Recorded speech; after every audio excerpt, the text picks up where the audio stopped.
రైతు మాయమవుతున్నాడు, భూమి మాయమవుతున్నది ఓరన్న, రైతు మాయమవుతున్నాడు. పరిశ్రమల పేరిట, ఫ్యాక్టరీల పేరిట, ఆధునికత పేరిట, అభివృద్ధి పేరిట పొలము గుండె తొలుచుకొని పొగగొట్టాలొస్తున్నా. పంట చేల కంఠాలకు ఉరితాళ్లే పడుతున్నా.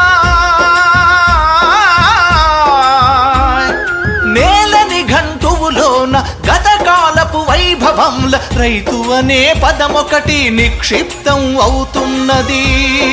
రైతు అనే పదమొకటి నిక్షిప్తం అవుతున్నది. భూమి మాయమవుతున్నది ఓరన్న, రైతు మాయమవుతున్నాడు.